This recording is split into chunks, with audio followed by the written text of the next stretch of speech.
Right now, it's the apocalypse for Russia. Everything is plunging into the abyss. Romania suddenly enters the fight. Secret aid to Kyiv is turning the whole game around. A ton of weapons. This will bring Moscow to its knees.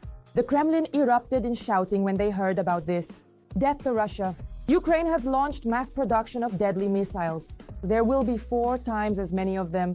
Where will they strike first? These shells will reach deep into the heart of Russia. Sensational. The US is giving the Ukrainian armed forces super weapons. These hybrid bombs are capable of breaking through any defense. Washington is pumping the Ukrainian armed forces with technologies Putin could only dream of. The Kupiansk front has been reduced to dust. The Ukrainian armed forces have crushed the Russians to zero. The front line is boiling, and Ukraine's general staff is preparing for the decisive breakthrough. The Russian retreat is the decisive blow. Moscow is on its knees.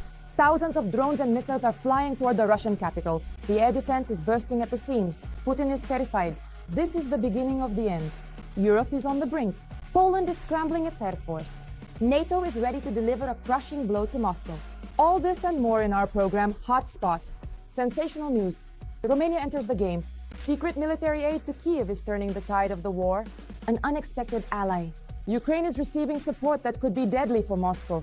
The military secret has been revealed. What is really behind the cooperation between Kyiv and Bucharest, and how could it change everything? Watch now. Since the start of the full-scale invasion, Romania has provided a significant number of defense aid packages, but officially does not disclose either the volume or the detailed list of the weapons supplied. At the beginning of the full-scale war, the key priority was to obtain Soviet-made weapons, or let's say weapons produced by the Russian Federation, which made up the lion's share of Ukraine's arsenal and didn't require extra time for additional training. That's why, yes, Romania lent a helping hand here. It seemed like a logical decision. The Russians would have less information about what weapons the Ukrainian military had and in what quantities.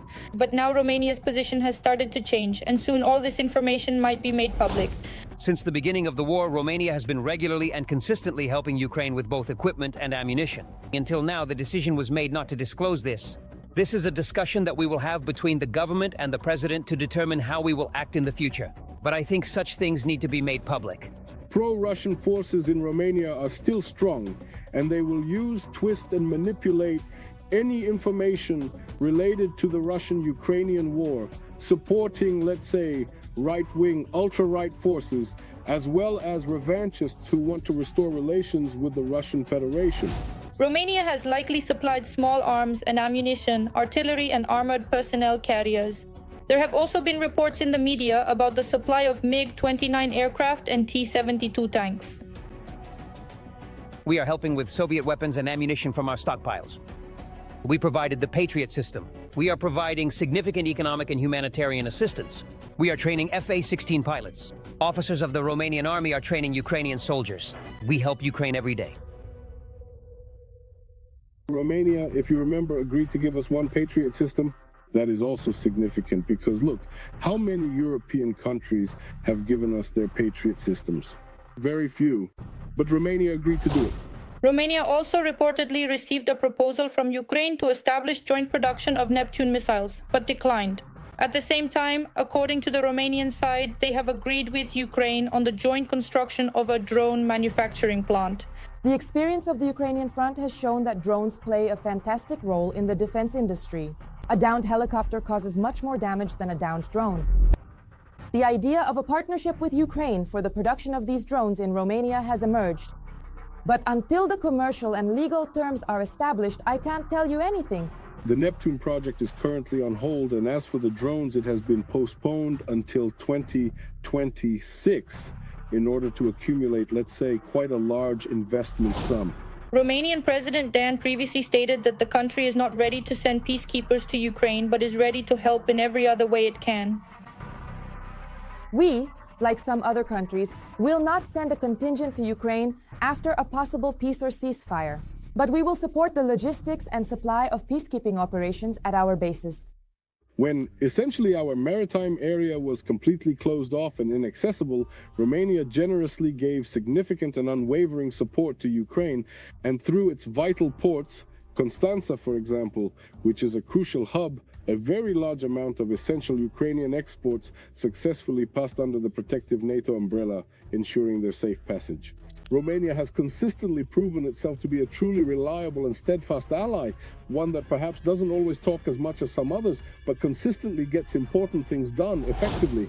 Also, in light of recent incidents involving Russian drones entering their territory, the Romanian authorities are currently only considering options for how to shoot them down. This happens from time to time when drones fly over a small area of Romania. In the past few days, pilots received approval to shoot down a drone, but after analyzing the situation, they determined there could be risks to the population, so they followed the drone until it left Romanian airspace. So how can you tell what the purpose is when a drone flies into, say, Romania specifically? I don't know, and nobody knows. But last time the drone flew along the Romanian border area for 50 minutes, an hour. It surveyed the area, all the critical infrastructure, all the port infrastructure. It gathered more data, in fact, than any agency operating in Romania could have collected. There are plenty of those as well. Yeah, that's how it is.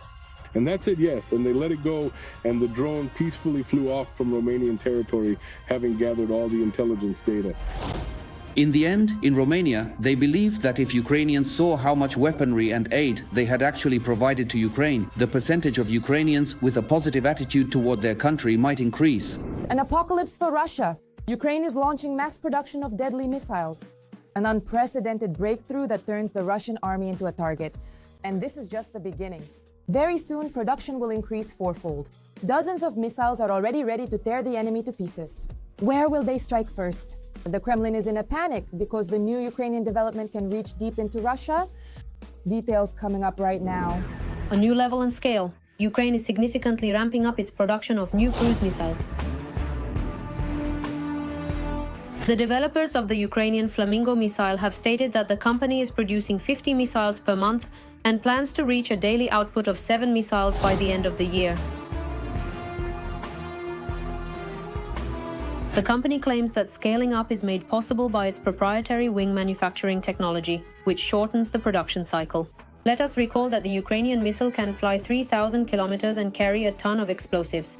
In August, the Flamingo struck Russian targets in temporarily occupied Crimea. Early in the morning, 3 missiles were launched from the Ukrainian coast. A base of Russian border guards, overseen by the Federal Security Service of the aggressor country, was hit. Additionally, the makers of Flamingo have announced the development of their own ballistic missiles, the FP7 and FP9, as well as air defense systems. Thanks to private companies, Ukraine will be able to create innovations in the defense industry and effectively implement them on the battlefield. It was precisely during the years of the full-scale invasion that Ukraine's defense industry made a revolutionary breakthrough in the production of Ukrainian ballistic missiles. First and foremost, this refers to the modernized version of the Neptune missile. The anti-ship version of the Neptune was upgraded to strike land targets. And at the moment, as a result of improved technical and tactical characteristics according to the developer's assessment, the range of the Neptune has reached up to 1,000 kilometers. In addition, the defense forces of Ukraine are armed with the previously mentioned Sapsan operational tactical complex, which has a range of up to 500 kilometers. Additionally, during the years of war, Ukraine's defense forces have demonstrated a unique ability to modernize even Soviet-era weaponry. This refers to the S-200 surface-to-air missile system. Also, some of the most important developments have been missile drones such as Palyanitsia, Peklo, Ruta, and Bars. During the period of the large-scale invasion, Ukraine's defense industry has rapidly evolved in the production of its own strike weapons. And of course, let's not forget about attack drones. Here, according to Kellogg, which is an official and significant recognition of Ukraine's remarkable achievements, Ukraine currently holds a truly leading position in the entire world. The Ukrainian armed forces are successfully striking military targets in the Russian Federation, with oil refineries coming under the sights of drone systems. Drone attacks have disabled up to 17% of Russia's oil refining capacity. Ukraine is also actively working on the production of interceptor drones. The Minister of Defense stated that Kyiv will soon reach the capacity to deploy at least 1,000 of these UAVs per day to defend against Russian attacks. Ukraine is currently a leader in the production of interceptor drones. This is a Ukrainian innovation. To put things in perspective, during the latest provocation by the Russian Federation, specifically the violation of Polish airspace, in order to neutralize decoy drones called Gerbera, which cost $10,000 each. NATO countries' air defense systems used missiles costing $1.5 million.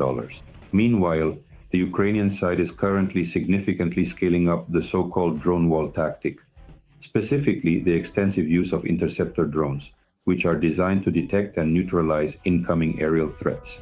Ukraine is also developing a new air defense system of the air-to-air class, capable of covering large areas. All this means that Ukrainian developers have demonstrated the ability to create high-precision weaponry capable of destroying important enemy military targets deep behind the front lines. A total verdict for the Kremlin. The US is supplying the Ukrainian armed forces with weapons from the future. Deadly hybrid missiles and aerial bombs are already in the hands of Ukrainian defenders. These aren't just munitions, they're a game changer. A new strike force capable of penetrating any depth of defense and overwhelming enemy air defenses. Washington is pumping Kyiv with technologies that once seemed like science fiction. And Putin is in a panic. What comes next? Watch. An American greeting for Ukraine's Independence Day. Following Keith Kellogg, American cruise missiles will be sent to Ukraine. It is an honor for me to present you with this award. Thank you. According to the Wall Street Journal, the Donald Trump administration approved the sale to Ukraine of more than 3,000 extended-range attack missiles. It should be noted that neither the Pentagon nor the White House has officially confirmed the information about the sale of air-launched missiles to Ukraine, which, according to media reports, are supposed to be delivered to the Ukrainian side within the next 6 weeks. Therefore, we can say that this is a so-called controlled information leak. That is, when the Russian Federation is made aware of the White House administration's plans. A few days earlier, Russian terrorists carried out a missile strike on an American company's factory in western Ukraine. Essentially, Putin nullified Trump's claim that the presence of American business on Ukrainian territory is, in itself, a guarantee of security. What did you say to Vladimir Putin about yesterday's strike on the American factory in Ukraine? I told him that I am not happy about it. I'm not happy about anything that's happening in this war. After some time, the President of the United States made an important statement. Donald Trump admitted that Ukraine cannot win the war by only defending itself. It's very difficult, if not impossible, to win a war without attacking the aggressor country, just as if a great sports team with a fantastic defense were not allowed to play offense. There is no chance of victory. It's the same with Ukraine and Russia. The dishonest and terribly incompetent Joe Biden did not allow Ukraine to strike back, only to defend itself. And what came of it? According to experts, the supply of long-range air-launched missiles is Trump's logical response to the demonstrated unwillingness of the Russian dictator to negotiate. The so-called all-over, that is, a retaliatory strike from the United States. Moreover, I do not rule out that together with or in parallel with the possible supply of strike weapons, permission will also be granted to carry out a retaliatory strike on the territory of the Russian Federation. The key point regarding the supply of American air-to-surface missiles, which, as reported, have been paid for by Ukraine's European allies, is their large quantity, specifically 3,350 missiles, and their strike range, which is up to 450 kilometers. 450 kilometers covers virtually the entire rear infrastructure of the Russian occupation army, directly on the temporarily occupied territories of Ukraine. Additionally, if permission is granted to use these weapons on the territory of the Russian Federation, this range covers the entire rear logistics of the Russian army, and accordingly, legitimate military targets on the territory of the Russian Federation. This is significantly, almost by a third, greater than the technical and tactical specifications of the American ATACMS. The combination of the number and range of ERAM missiles means that, unlike the scarce Storm Shadow and ATACMS, these missiles can be used much more frequently, including for precision strikes against fighters, bombers, and launchers of the occupying army.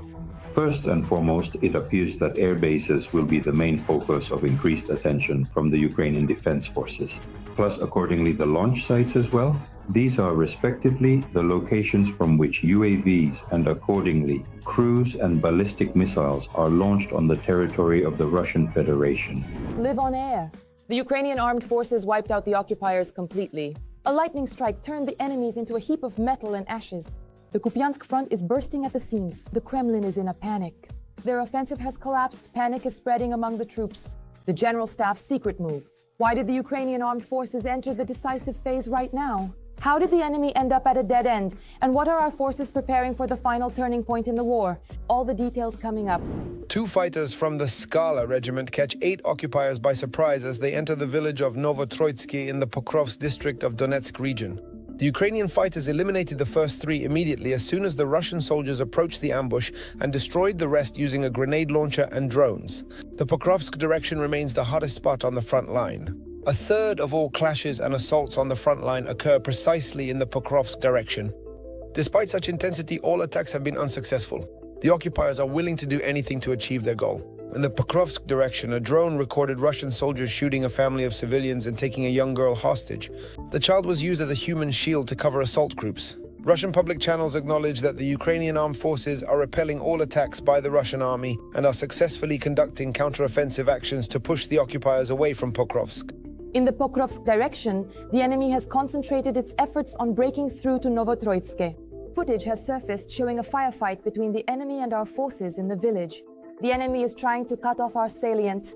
The situation has been characterized by impressive reports from the field for more than a week now, including regarding control over previously captured villages. To advance, the Kremlin is transferring reserves to the Pokrovsky direction from northern Kharkiv region, as well as units that participated in the Zapad 2025 exercises in Belarus.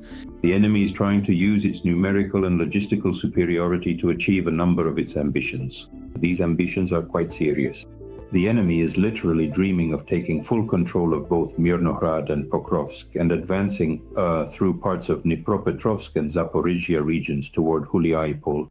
In the Zaporizhia region near the village of Stepnohirsk, Russian soldiers tried to find a weak spot in the Ukrainian armed forces' defenses. The fighters of the Varia unit stopped this attempt in its tracks and eliminated the enemy soldiers. Thanks to their numerical advantage in infantry, the Russian army is constantly looking for breakthrough opportunities in the Zaporizhia region. The highest number of attempted advances, which are continuous and persistent, remains concentrated in the critical area of Plavny, extending through to Primorsk. In this particular region, enemy groups are consistently being detected and subsequently targeted with precision, Sokol. From this strategic location, these forces either endeavor to push deeper into the territory of Primorsk, or they make concerted attempts to infiltrate the fortified settlement of Stepnohirsk. In particular, yesterday a small group of them managed to slip into the western outskirts of the settlement, but they were eliminated by the defense forces. At the same time, there are also periodic detections occurring east of Stepnohirsk, where the enemy appears to be actively probing the entire area for any potential weak spots in the existing defense and diligently looking for a significant gap to exploit for a deeper, more substantial incursion. But so far, they have been entirely without success, thanks to the highly effective and commendable work of the Ukrainian pilots. Unfortunately, these attempts are sometimes successful. In the Dnipropetrovsk and Zaporizhia regions, the Russian army has occupied Novonikolayevka and Novoivanovka and has also advanced near Kalinivske, Ternove and Novoivanovka. Such active assault operations are accompanied by enormous losses in personnel. This 21-year-old liberator without an arm and a leg was lucky. He waited only a week and a half to be evacuated from the battlefield. So they didn't take you out right away, right? In 11 days. In how much time? 11 now. 11 days without food, without water? No, why do you say that? There was water. This is a visual lesson for those Russians who are planning to go to Ukraine for the so-called special military operation. This is exactly how the Kremlin takes care of its soldiers, using them as cannon fodder and then simply forgetting about them. Every voice matters. Join our community, support independent journalism and help us bring you the truth from Ukraine. Become a member of Ukraine today. Join us now. Europe is on the brink of explosion. NATO is tired of tolerating one more move from the Kremlin, and Moscow will be hit with a devastating strike. Poland is mobilizing its army, the EU is preparing for a bloodbath, borders are turning into fortresses, cities are stockpiling food, and residents are already living in anticipation of chaos. An inevitable strike against Russia. When will Europe move from words to action? And why will this become a nightmare for Putin? You'll find out right now. Europe is actively preparing for war with Russia. Most EU country leaders are convinced that the scale of today's conflict will inevitably go beyond Ukraine. After all, Putin has no intention of stopping after Kyiv. He wants to take Warsaw, Vilnius, Berlin and Paris. And then who knows what comes next. Paris, Berlin and on the ruins of Washington we'll write our modest names. That's basically the mood right now. And such statements from the Kremlin about a possible invasion of Europe are no longer seen as empty words in the West. EU countries are actively preparing for a potential and even quite specific invasion. Moscow sees itself as being at war with the West as a whole. This also includes NATO. Russia will see weakness as an invitation to go even further and to test NATO's unity and resolve to defend every inch of its territory. The first to demonstrate their determination to resist the Kremlin occupiers, not just in words, but in deeds, were the Baltic countries. Lithuania, Latvia, and Estonia are actively preparing for a possible invasion, bringing military units to combat readiness and extensively strengthening defensive lines along the border with Russia. All NATO countries bordering Russia or Belarus are coming to the conclusion that in order to deter a possible offensive, measures are needed that until recently were considered unacceptable. Along the entire length of the border with the Russian Federation, anti-tank hedgehogs, trenches, rows of barbed wire, and so-called dragon's teeth are appearing. It may seem almost absurd, but this is the only way to counter Putin's army. More unusual methods of defense are also emerging. In Lithuania, a swamp on the border with Belarus was once drained, and now they say the swamp needs to be refilled so that Russian tanks can't get through. And overall, they're right. Meanwhile, France is preparing not to defend itself but to receive the wounded. A lot of wounded. Official Paris is urgently inspecting hospitals to see if they can accommodate military personnel. The French authorities will calculate that a Kremlin attack on the North Atlantic Alliance will happen in just 6 months.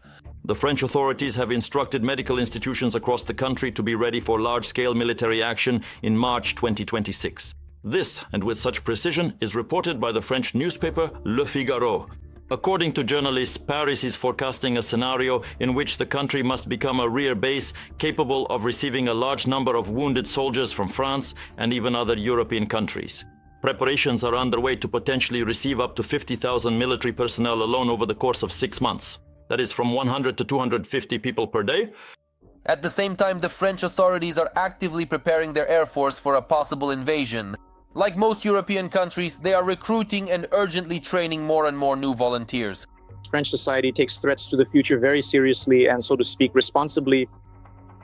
And from the perspective of statistics on young people, for example, many surveys are conducted according to various estimates, but the overwhelming majority, well, not the overwhelming, but more than half of young people are already signing up, ready to undergo military service, even volunteering for this military service. But in Germany, there are no lines of people eager to join the Bundeswehr.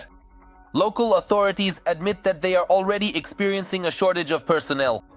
We need about 50 to 60,000 more soldiers than we currently have in the regular armed forces. 1,000 more soldiers than we have today in the regular armed forces.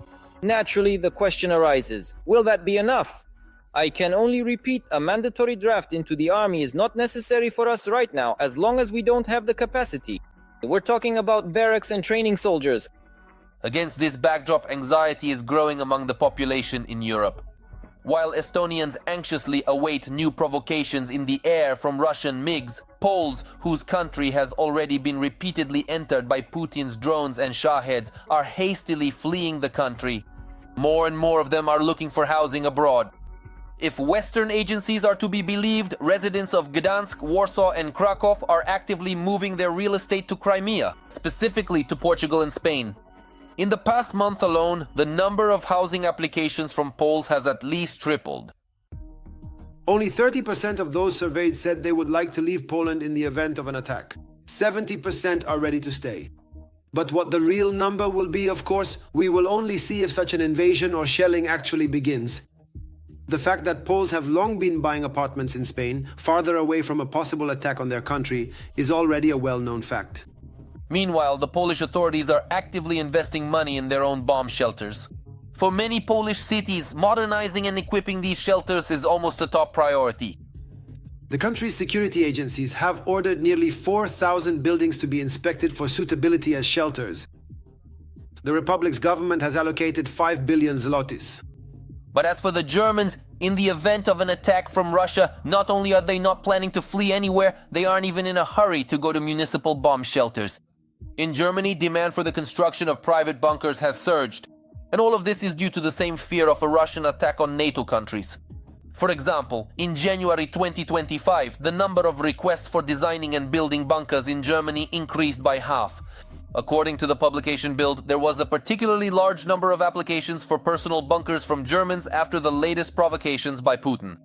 And today, the most popular among EU citizens are medium-sized private bunkers with an area of 30 square meters. The cost of each is approximately 30 to 50,000 euros. Moscow is on its knees, the Russian capital is in panic, and drones are turning Russia into a real hell. The raids are not stopping, this is just a warm-up. Thousands of UAVs and missiles are preparing to rain down on the Russian capital, while Russia's air defense is bursting at the seams. Putin is gripped by fear of the apocalypse. How is the Kremlin preparing, and what awaits Moscow? All the shocking details are in the report. Moscow and the Moscow region have been subjected to yet another massive attack by Ukrainian drones. The first drones entered the area around 8 o'clock p.m. on September 21st. The sky over Moscow was closed to civilian aviation. Civilian planes were forced to fly directly over the skyscrapers of the Russian capital. Dozens of flights were cancelled, and the air raid alert in Moscow and other regions lasted for several hours. From midnight to 7 a.m. Moscow time, air defense forces destroyed 69 Ukrainian drones and aircraft over the territories of Belgorod, Bryansk, Kaluga and Kursk regions, as well as the Moscow region, Rostov, Ryazan, Samara, Saratov regions and the Republic of Crimea. This is not the first attack on the White Stone City. Back in the spring of this year, Russian experts claimed that Moscow's air defense was impossible to breach. The Moscow region has a deeply layered air defense system. It is one of the most protected megacities in the world. We produce various short-range systems such as the Panzer air defense system and the Tor M2, which are precisely the ones intercepting Ukrainian fixed-wing drones. The Russian leadership, even the president, are still dependent on what happens inside Russia. And when open discontent begins, when discussions start to take place, their pompous statements will gradually be toned down. And despite the maximum level of protection claimed by authorities and experts, it seems that Putin cannot fully protect the capital from Ukrainian drones, which are attacking Russia's main city more and more frequently. Even before the May 9th parade, air defense systems from all over Russia were brought to Moscow. But this did not yield significant results. Russia has formed a new air defense ring around Moscow using old Soviet bases to quickly strengthen protection against drones and missiles. These air defense positions were deployed at the site of the former small defense ring, which was created back in the 1960s and 70s. Back then, these systems were intended to counter nuclear missile strikes, but they are not adapted to the latest means of attack. They were designed for ballistic and tactical missiles, but today this is a different kind of warfare. Now it's about various types of strike drones, which accordingly change their direction of movement. They deliver strikes from above and literally right over buildings, which makes it difficult for air defense systems to detect them. Currently, when it comes to Moscow's air defense, the Kremlin is not using new ideas, but rather Soviet-era solutions. On Soviet-era towers, most likely, radars are installed and perhaps anti-drone nets are being stretched. But these solutions apparently are not very effective. Putin understands that sooner or later Moscow will become a priority target for us. Such actions must continue. These are not missiles yet. We do not produce missiles in such quantities that we could launch them, but I am sure that soon missiles will also be flying toward Moscow. Then the tone of negotiations, the tone of conversations, Putin and his stories about how powerful their army is, that everything is going according to plan, that they can do whatever they want, and that we have no choice but to surrender. The tone of the conversations will change. The new Ukrainian-made Flamingo missiles, with a range of up to 3,000 kilometers, will already enter mass production at the beginning of 2026. Ukraine is also expecting deliveries of long-range American ERAM missiles in the near future. This will give the armed forces of Ukraine the ability to carry out combined missile and drone strikes on Moscow, and the air defense definitely won't be able to handle them. Additionally, over the past month and a half, Ukraine has significantly increased its strikes on Russia's oil refining industry. A case in point is the fuel shortages in some regions. Now, the strike on Moscow is not the first and clearly won't be the last. Taken together, such raids by the Ukrainian armed forces strengthen Ukraine's negotiating position. That's all for now. For more breaking news from the front, tune in to the next episode.